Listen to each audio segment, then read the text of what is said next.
Hey guys, Josh Henkin created the DVRT Ultimate Sandbag Core Training Systems. What we want to take you through today is really a cool way of using our Ultimate Sandbags. A lot of people don't realize that you can actually change the drills rather seamlessly within one series. For example, there's the old principle of drop sets. Basically, you start with a high weight, you get fatigued, you can move to a moderate weight, and then you go to a very light weight. You can do the same things by changing your body position. So what we're going to focus on is a really dynamic form of hip extension. Remember, hip extension is hinging back upon the hips, coming up tall, or anytime the hip is extending the body. The great thing about hip extension is you're training a lot of big muscles at one time, so you're getting a lot of big bang for your buck.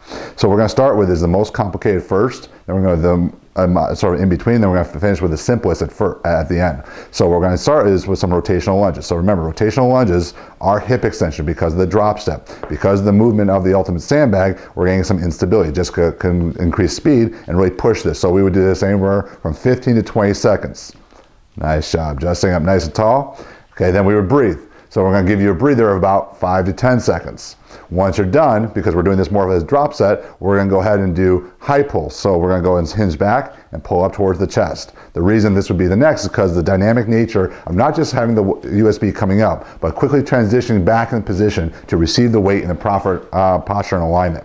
The final exercise in this series, after she would do, again, 15 to 20 seconds, would be drop step deadlift. So she'd go ahead and keep a nice tall chest. She's going to lead with a foot stepping back, hinging upon her hip, driving up nice and tall. So the great thing about this is that I've mentioned over time that Ultimate Sandbags and sandbags in general don't do well in deadlifting because as they get heavier, they get bigger and reduce your range of motion. We can change our body position, which as she becomes more tired, is going to be harder to maintain, which is going to make a lighter weight feel heavier. And relax, just got good. So we can do this basically for minute intervals. So we're doing 15 to 20 seconds of every exercise. You break, you do it again, or you can intermix it up with the upper body series that we're going to show you in a moment.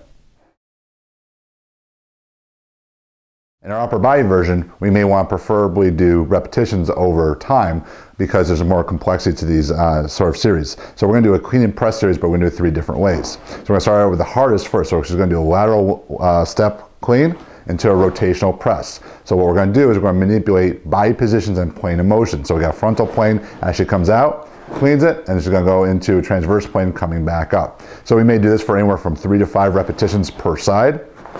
Nice chest. We might give ourselves a 30-second break, and then what we're going to do is basically do a rear step into a staggered press. So a rear step clean, just like we finished off with the deadlifts, but she's only going to come to that staggered position, toe in line with the heel. She steps back, quickly decelerates, cleans it to the fist, back overhead. The final version, when she's now tired, because we were done 3 to 5 per side, is a standard clean and press. So again, when she's tired now we're going to work in the most stable position. So you can do these in descending sets, or you can do them as you're alternating through the other series. So in the first round, you're working the lateral lunge to rotational press. Second round, you're going to do the rear step to stagger press. In the final round, you're going to do clean and press. You can do this for maximal repetitions or time. If you put these two together, you have a great complete workout that you can do in a minimal amount of time, but you really stress the body and you really train all the fitness qualities all at once.